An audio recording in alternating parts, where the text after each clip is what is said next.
We're turning to GAA. Jim McGuinness, as I'm sure many of you have seen, has returned to Sky Sports as part of their 2020 Senior Football Championship coverage. Sky's next game is Dublin Westmeath. It's this Saturday coming, that's November 7th.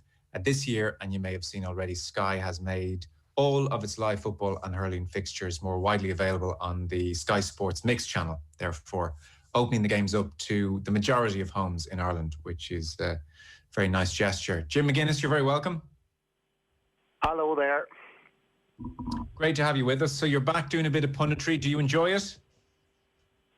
Yeah, Joe, it's good. It's nice to get back in the game. I suppose you're studying the teams and sort of formations and what everybody's up to and what can make a difference. So it's good in that point. Do you place yourself in the role sometimes of opposition manager when you're looking at a team? Almost every time that I watch a game, to be honest with you.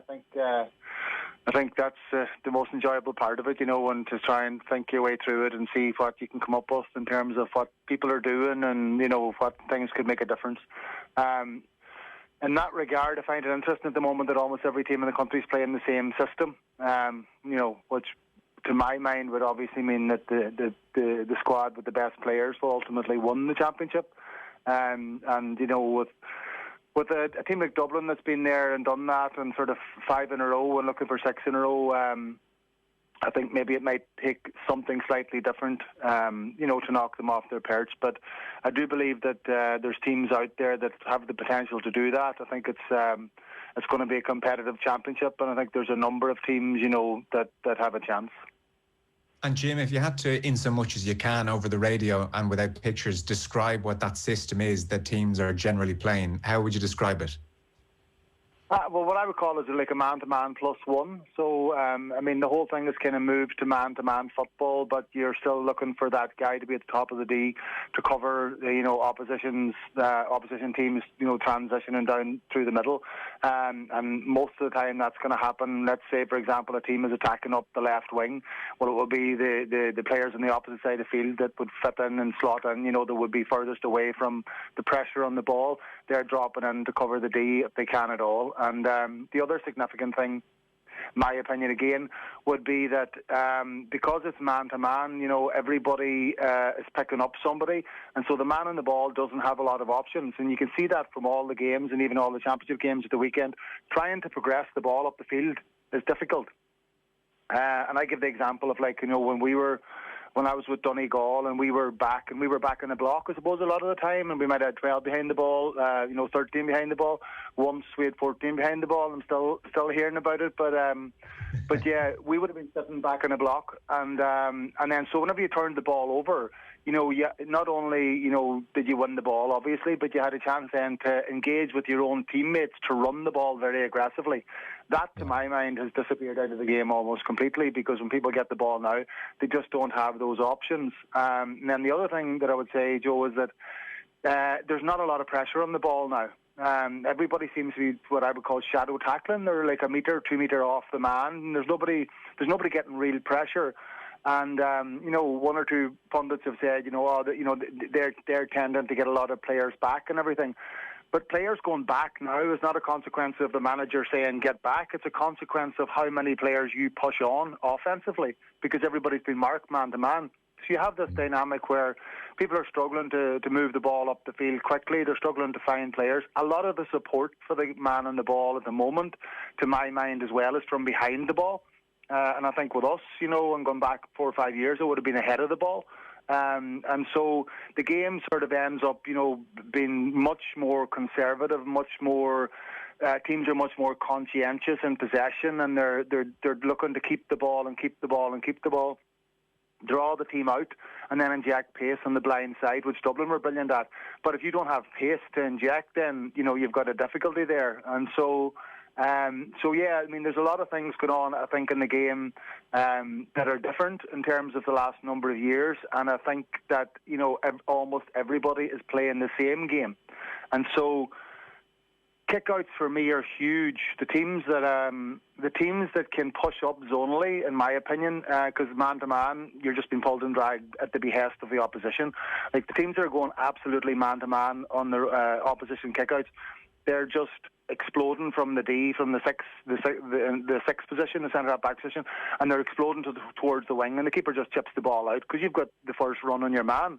And so the teams that are doing a good job zonally, pushing maybe 4 players into the full forward line, the extra bodies in the half forward line, and forcing it long, they're the teams that are kind of getting sort of 50-50 possession around the middle of the park. And the teams that have very good keepers that can retain possession, they're up at 90-95% retention on their own kick-out. And the significant thing about that, for me, is the fact that once you get the ball in your hand now, it's really difficult to take the ball off teams. Teams aren't turning the other team over anymore. It's more when the team decides to go and inject that bit of pace, or if they decide to kick a ball in, that the ball might, pop out and they can turn it over and go that way. But it's not coming from intensity and tackles and pressure. That's a huge part of the game, I think, that sort of is diminished because of the way everybody's playing man-to-man. And when I say man-to-man, it's not man-to-man like it was years and years ago. The guy goes to the sideline and you're over on the sideline with him. They're man-to-man, and then there comes a point where they're not a danger, and then they're kind of half and half, and then they become a danger, and then they tighten up on them again. And so there's a lot of things going on in the game that's asking a lot of different questions at the moment. Very interesting. Jim, why do you think we see this level of groupthink in GAA? That's a really good question. We won the All-Ireland in 2012, and we won the All-Ireland playing a certain way. We kind of cut our own cloth to try and be successful. We were successful, ultimately. Like, we won 3 Ulster Championships in 4 years, and we won the All-Ireland, and we were in another final. So we were successful as a group, and we sort of done it a certain way. Everybody then, in terms of the group thing, decided, well, this is the way to do it, but it was never implemented the way we implemented. We were based on intensity, we were based on pressure, we were based on turnovers, we were based on physical fitness. We had a savage transitional game once we did turn the ball over, which is sorely missing in my opinion at the minute. And so a lot of teams that tried to copy that model, they were getting back what I would call defensive shape, but not the defensive intensity. They weren't getting the turnovers. When they did get the turnover, they went lateral instead of going direct, and so it was a really bad imitation of what we were trying to do. And I suppose if you think about it, Jim Gavin came into Dublin, and the brand of football that they were playing was a huge kicking game, and runners off that. They were playing in pods of 3. The ball was kicked in. You had 2 options, coming to support the ball. And it was, in terms of the eye, it was a phenomenal brand of football that they were playing, and even like the league final in 14, they played Derry. We were in the second final that day, Division 2 final, and it just was an amazing brand of football. And then we beat them that year in 14, and then they decided not to go absolute man-to-man that I was speaking about earlier. They were absolutely man-to-man, that Dublin team, and then they decided to go what's sort of in play right now, what's sort of that, man-to-man to a certain point, and then obviously they had Cian O'Sullivan dropping off to the edge of the D, and he started to sweep for them, so they weren't going to concede that goal or goals down through the middle. And I think a lot of teams have looked at that template and decided this is the way that they want to do it, and this is the way they want to play it, So that's no slight on Jim Gavin, or indeed myself for that matter, because you're not thinking about what other coaches are going to do coming behind you. You're thinking about what you need to do to win right now. And Dublin felt that teams were going to be defensive, and they felt that they needed to play that way to draw teams out, and it worked brilliantly for them. So we're in this moment now where everybody's playing this way. And, maybe Desi will come in now and do something different with the Dublin team, in a different style, and they still keep on winning, and we'll have a different conversation this time next year or 2 years from now. But for the moment, this is where we're at, and everybody is playing the same way. Yes. It's really interesting to get your take on it. And I think if you're Donegal team, and every bit as much as the defensive brilliance, and I use the word brilliance, I do think of turnovers and direct in transition. And so you can't be held responsible for the poor imitations. The game styles make fights. I still think of that Dublin Donegal game, even though that wasn't the full fruition of everything you were working towards. It was cutting your cloth to suit that day. But styles make fights. It was a memorable game. where's the Marcelo Bielsa? Where's the free thinking? You know, we need different people to come in with different ideas. Well, listen, I looked at Donegal against Tyrone a couple of weeks ago in the National League, and then I made some comments about the game, in terms of the game at the weekend there, and everything that was said was exactly what happened, because everybody's playing the same way. And if that is the case, then, the kick-out becomes really important. And in the league game that I've seen Donegal and Tyrone, they pushed the 4 guys into the full forward line. They didn't allow Niall Morgan to go short. They pushed an extra player into the half forward line, and then they overloaded the middle of the park. They forced it along. They had Hugh McFadden in there, they had Michael Murphy in there, they had physical size in there. So if it was going to go 50-50 in the sky, Donegal were going to win that battle. Michael Langan, a lot of big guys in there. And so the kick-out is huge because of this. Possession of the ball is huge. But if you look at the times that Tyrone did get their hands on the ball, they could keep the ball. It's common now. It's absolutely common now for there to be 1 minute, 90 seconds, 2 minutes, 2.5 minutes of possession before a team kicks a point. And then the other thing that's significant is, that shots to score ratio is very high.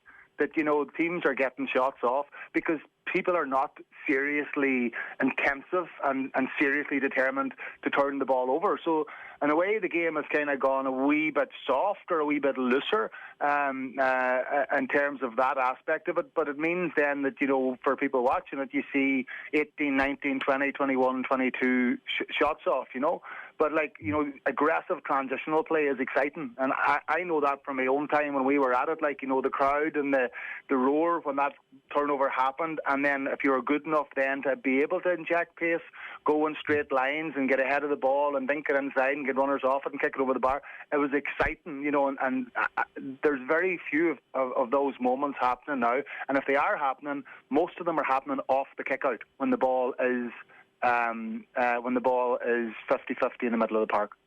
Okay, because I was going to ask you, I'll ask you anyway, but maybe what you've just said makes the question redundant. I was going to ask you, which inter-county manager tactically do you admire the most, or do you think is doing interesting things? Oh, well, listen, I suppose to answer the question, you'd admire them all for taking on the job and the role, and, it's an amateur sport, and, the sacrifices are absolutely huge. But in terms of, people doing something different, I just don't see it, I've seen a lot of the National League. I've seen all the championship games. Everybody's doing the same thing. So it actually makes it easier to call games, in my opinion. You know what I mean? Because the defining factors, become about kickouts. And so if your keeper's not razor sharp, then you're going to really struggle. And, if you look at, say, the likes of Dublin with Stephen Cluxton, Sean Patton, the likes of Rory Beggan and Monaghan, these guys that can retain the ball, they give you a serious platform by just putting the ball in your hand. And then trying to get the ball out of your hand is really, really difficult. Now, there'll always be, pressure on the ball, but it's not savage and it's not intensive, and it shouldn't force you into turnover.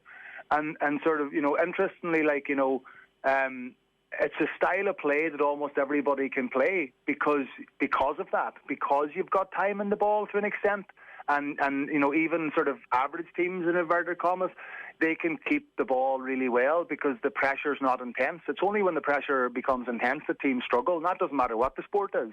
And so the fact that it's not seriously intensive now means that, you see these passages of play where teams are keeping the ball for two or 3 minutes in every single game that you watch now. And then it comes down to the moment where you inject the pace. Well, do you have the players that can inject the pace? Or ultimately, if the ball's played inside, do you have fellas that can run their own ball and kick a score, And so it's really, really interesting from that point of view, and sort of the possessional stakes and the shots to score ratio, and the fact that let's say, for example, you don't push people on, then there's going to be space in your full forward line.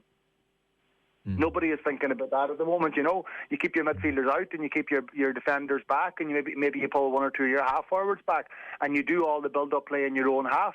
Well, if it is man-to-man and they're adamant that that's what's going to happen, well, then you can create a situation where you've got 3v3 or 4v4 up top all the time if you decide that you're going to have the slow, conscientious build-up in your own half and keep it that way. Yes. But what happens is people are trying to move the ball forward, so the slow build-up in their own half is because everybody else is moving up the field and it's killing the space. And so Yeah. I think that's one aspect where teams could think about. They could bring more bodies back, not to defend, but back to build up and leave the space inside to kick into, and then get the runners coming from the half-forward line that way. But at the moment, people can't progress the ball because that natural outlet, left and right, isn't there, because the guy that's there has been marked or semi-marked, you know. Yes, there's an irony that the man-for-man system is one of the more open ones to manipulation if you think about it and if you're clever about it. Therefore, do you see Dublin as very firm favourites for the All-Ireland again? Well, you'd have to say yes, that they're absolutely warranted to be firm favourites to win the All-Ireland because they've won the last 5, and as a group they know how to win All-Ireland, But I mean, at the same time, to be fair to Dessie Farrell, it hasn't been easy for him. He's coming into, the job on the back of an amazing job by Jim Gavin, like what they achieved, that group of players, and the consistency in the management. The consistency was staggering, So, I mean, he's taken over from that. He's lost Jack McCaffrey, he's lost Dermot Connolly. For me, you need time on the pitch to work with your players to get the message across, to do reps in terms of kickouts and everything else, and just get the guys really familiar with how you want to play. So the big question will be, will he just not rock the boat? And this is why I'm interested with the game at the weekend. Will he not rock the boat in terms of system and style of play? Or will he unwrap something new? Will he put his own fingerprint on it? And that's one of the interesting things. But definitely he's at a disadvantage in the context of it's tough to be a manager at senior level in your first year. There's so many things to do. You're pulling a group of players together. You're pulling a management team together. The logistics side of it, the whole shooting match. There are a lot of things, balls in the air. That won't be there next year for them. And then you had the lockdown, so they're just starting to get their teeth into consistent training. And then, there was a break, and now they've come back and they've played 2 games, and then it starts all over again. So there's a lot of questions there that could potentially, trip up a lot of teams. You probably would say that it wouldn't be as relevant with this group of players, because they're so good at what they do. But then it just depends on a lot of factors coming together, So how they manage that and how clearly visible Desi's fingerprint is on the team versus, the previous 5 years will, to my mind, be one of the most interesting things about the game at the weekend. Yeah. Well, as we said, it's on Sky this weekend, so you'll get a close look at it. One last quick GAA one, and then I just want to ask about yourself and your own career for a moment. You're one of many at this stage who is not loving the offensive mark. No, certainly not. I think it's a terrible rule, to be honest with you. I don't like using that language, but I don't get it, to be honest with you. I really don't get it, and I think it's been used now. Coaches have worked out how to use it, And I'll be honest with you, I can see a situation in an All-Ireland semi-final or an All-Ireland final where the games are level and the game is decided by that, because it's a get out of jail. You don't have to think your way through it. You don't have to find a solution. You could just keep the ball. And we know that's what's going to happen anyway, because everybody's playing the same system. And if you look at what's happening, teams will go inside the 45. They don't fancy it. They'll come back out. They'll go across the 45. And teams are leaving 1, 2, 3 players sitting outside the 45. And when they're out there, the other team doesn't think they're in major danger, but they are, because they get that handy fist pass from the inside, outside the 45. All they've got to do is lift their head and play a 20-metre pass, and somebody catches it. I give the example, if I was coaching my own son at under 10 level, if they can't win the ball out in front on their chest, then you'd be giving out to them. And that's all you've got to do to get a score in championship football. And so for me, the highlight, like Mark O'Shea against Bernard Brogan, Peter Canavan, Tony Scullion, the list goes on and on and on. The best corner forwards, the Gooch, the best corner forwards against the best fullbacks and cornerbacks or halfbacks, and that ball's kicked in. That's the moment that the whole crowd goes, now, what has he got? He's won the ball now, but can he beat him? Can he take him on? Can he beat him? And you don't have to do that now. So in theory, you could be an average player, a very average player with a good burst of pace and a free taker.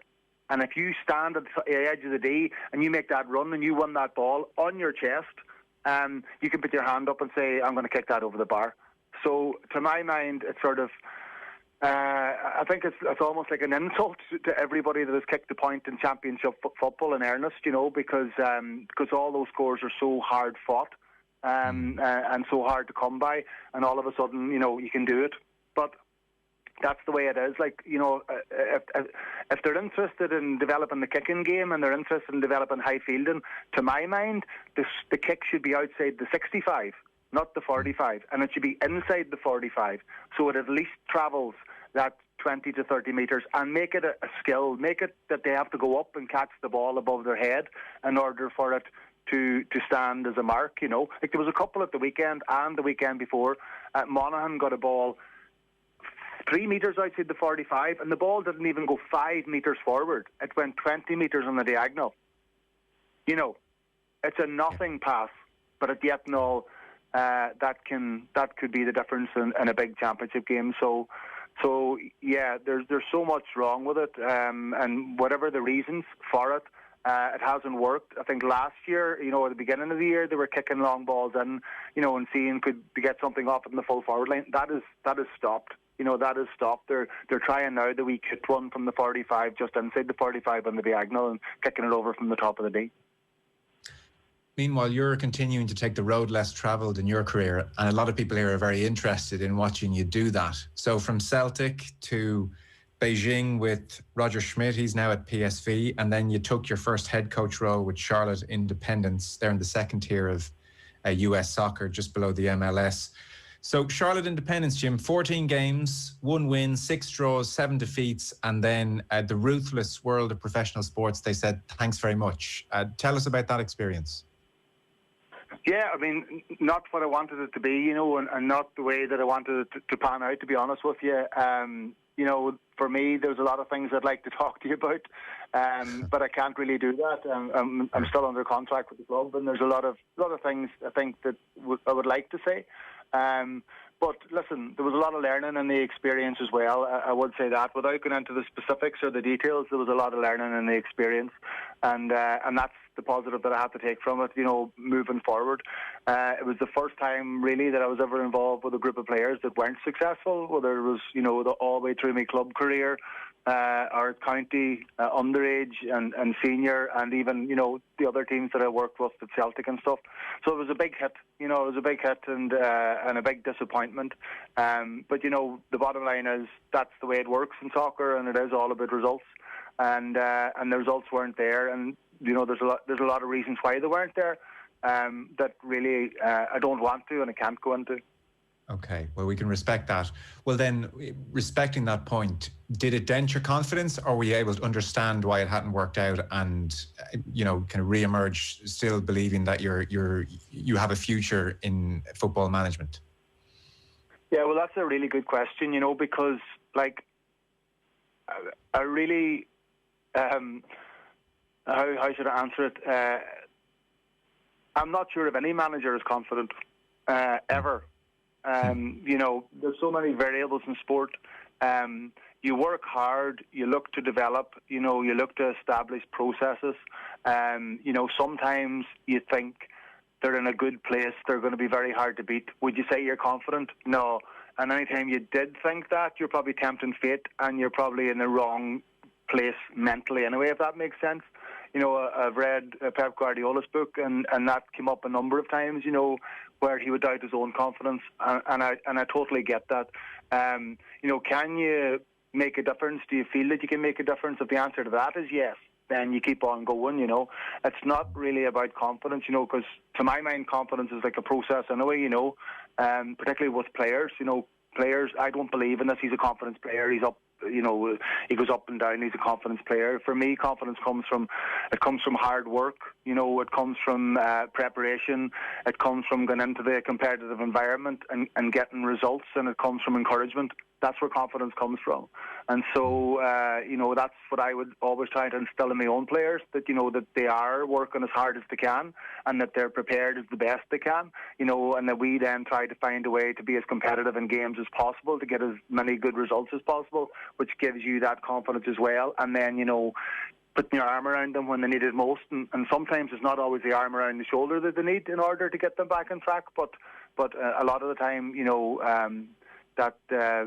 reassurance is really important for players as well. And so for me, confidence is a process, and it's similar with a coach as well. You know, you need to be working hard, you need to be preparing hard, you need to be doing all the right things. And when you get into that competitive environment and you get the right result, then that validates the work that you've done, and you move forward again from that. So it's a long-winded answer, I suppose, Joe, but that would be my take on it, you know.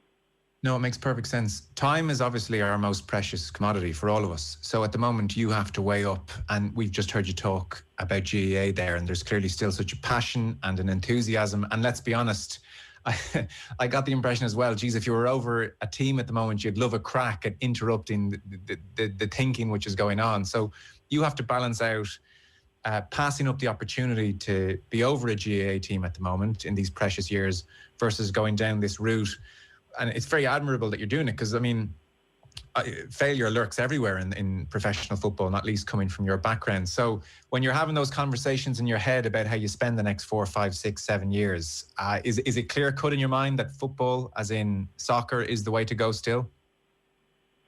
No, listen, it is. But, you know, those conversations are good conversations to have. You know, when you've got you're right, I haven't chose an easy path. There's no doubt about that. Like, you know, you're leaving a sport where you were at the top of the sport. And, you know, I suppose without sounding arrogant or anything, you know, sometimes, you know, when you're at that level and you're winning games consistently, you feel that there's a lot of boxes that you can tick consistently right now, and that you could stay there for a period of time. And that is a good feeling. Like, that's the feeling that you're striving for, and you know, I suppose everybody's striving for really in life. So to walk away from all that was difficult, and then to walk away from all that and go to the bottom rung of the ladder, you know, and start at the very very lowest level and build up in terms of coaching badges and then my experience and everything. It's not without its challenges, let's put it like that. But then at the same time, you know, it does create, you know, I always, you know, if I was asked anywhere to give a talk, I always talk about the fact that, you know, to my mind, like 98% of the population, you know, are not fully alive and fully engaged. And certainly this challenge takes that out in me. You know, there's one thing about, you know, sustaining versus being absolutely alive. And so I definitely have that aspect of it, because I know there's so many things that I need to be really, really good at, and to be excellent at, you know, to go to higher levels. And so that's the challenge for me. And listen, you know, it was a setback. It was a serious knock at the time. I feel better about it now, you know, all the circumstances considered. And so, you know, I want to try and keep moving forward. I want to try and keep progressing, and I want to enjoy it, you know, because I've always enjoyed it, you know, and that's the most important thing. And I'm sure you're cognizant of the fact you don't now want to be out of the game for too long a period. I read a headline, I don't know specifically what you said, but that, you know, you'd be open to working in the League of Ireland. Do you know where you might pitch up again in the world? At what kind of level? Do you only now want to look at trying to take on managerial jobs, or would you go in at a backroom level again? What's your thinking on that front? No, to be honest with you, like, and you mentioned it earlier there, and it's about patience, like, and it's about, you know, what I don't want to do is put myself in the same position I put myself in last time, where, you know, you don't have the control that you need in order to do the job without going any further than that. And so that will be a very important aspect for me. And so in terms of level and all, I don't really care. And to be honest with you, Joe, if I don't get that, or I don't feel that I'm going to get that, or I don't feel that I'll sort of, you know, be in a position where you've got, you know, absolute control of the club and you know, to do things the way you want to do it, I won't go back at all. And that's the God's honest truth, you know. But in terms of level, no, it's not about, you know, I need to be at this level or that. It's not about that at all. It's just about having the right variables available that I can sort of get on and do do it the way I need to do it, if that makes sense. Yes. And so for me, that's the most important thing. So everything else, other than that, you know, it just really isn't that important, you know. And if that happens, it happens, and if it doesn't, it doesn't, you know. Then I'll just reevaluate, you know. Do you like what Stephen Kenny is trying to do with the national side? listen, I think, again, where Stephen has come from and what he's achieved, I think it's amazing. I think what he's trying to do is very admirable, and it's going to take time to do that. It's going to take time to get his message across, I suppose. The challenge for Stephen will be to be at the cutting edge of what he's trying to do at international level, because what he tried to do at Dundalk was hugely successful, as well as the style, if that makes sense. And so, come back to my own point, you need the results, and you need to get the right results in order to bring everybody with you, whether that's at board level or the group level or management level. You need to get the results, And so, yes, like it's really interesting to see what's happening and how sort of steadfast he is in his approach and listening to him. And from the outside looking in, how that's going to develop over time, So Damien and Keith were both on my pro license, and two really, really good guys, and two really good football men, So he's got good people around him, and he's a good operator himself, and I'm sure over time that the thing will, embed for them and settle down, and he'll be able to, get the thing moving the way he wants to. Last question. So I saw that you stayed on in North Carolina for a good, decent period after things ended with Charlotte Independence, and you only moved back to Ireland maybe this summer. There's a lot of nervous people this evening, Jim. There's a lot of people making some coffee. They're going to be staying up late. North Carolina is a swing state. What's going to happen there? Well, that's the whole question. What is going to happen there? I know there's a lot of people in this house who will be staying up late as well, even though it's a school night, and Mum and Dad will be staying up late to see what's going on. We were very much part of the culture there and very much embedded there, and the election has been, oh my God, it's been wall to wall for a year, so this is like sort of almost like a moment where we can cut it loose after today and get on with our lives, it dominates life over there in many respects. So we're definitely... I'm going out to do a bit of training with my son's wee team tonight. We'll be back at about 9:30, and we'll start viewing from then, and see how things go as the night progresses. But it is a swing state, North Carolina, and there's a lot of those swing states there that are in play now. Georgia's in play, Arizona's in play, Florida's in play. So it could be a situation where it's over quickly tonight. Because they might go blue, and if that is the case, it will be over quickly, and it could be a case if it's narrow margins and it goes the other way, that it will not only be a long night, but it'll be a long week, and so it's going to be interesting to see how it all pans out and develops. It sure will. We keep reading about how polarized America has become. Does that extend to daily life, Republicans and Democrats almost no longer speaking to each other in a place like North Carolina? I don't think I suppose it depends. Depends on the individuals in many respects. But the pandemic did polarize things. To be honest with you, we found that because if you're going down to the supermarket, whatever it was, when you're picking up things, there was a moment where everybody wanted sort of to know what direction we headed in here, because nobody had any knowledge of the virus. And I made the point in the article at the weekend there that everybody was wearing, gloves initially, and then everybody was wearing gloves and then a mask, and then just the mask, and then all of a sudden when that direction didn't come and it became politicized, then people stopped wearing the masks, and there was a guy stabbed 27 times last week in Illinois by two sisters, because they were asked to put on their mask. And so you have to ask the question, if the message from day one was, listen, we're going to beat this. This is going to be very arduous on us as a nation, but the first thing we need to do is put on a mask, and then the second thing we need to do is to wash our hands every single time we're in interaction, socially distant, all those things. That wouldn't have happened, to my mind. It just wouldn't have happened. But it became politicized, and with that then comes your individual right, right to bear arms, right to free speech, right not to wear a mask. And it made a division that really didn't need to be there. And it's still there, and it's still there on the campaign trail. And it's you can just, by the look of the rallies, the differentiation there's staggering, but a lot of people are cool with that on both sides. And so yeah, I mean, that became a big part of it, whereas it wasn't as prevalent, in terms of picking up those subtleties in society. That wasn't as prevalent before the pandemic, definitely. Well, listen, we've taken up more than enough of your time. So Jim McGuinness talking to us here on Off the Ball, back with Sky Sports over the next couple of weeks of the Football Championship, including Dublin Westmeath this Saturday, November 7th. And Sky has made all of these games available, or more widely available, certainly on Sky Sports Mix. Jim, thanks very much. Enjoy the next couple of weeks football. Thanks, Joe. God bless. Bye-bye.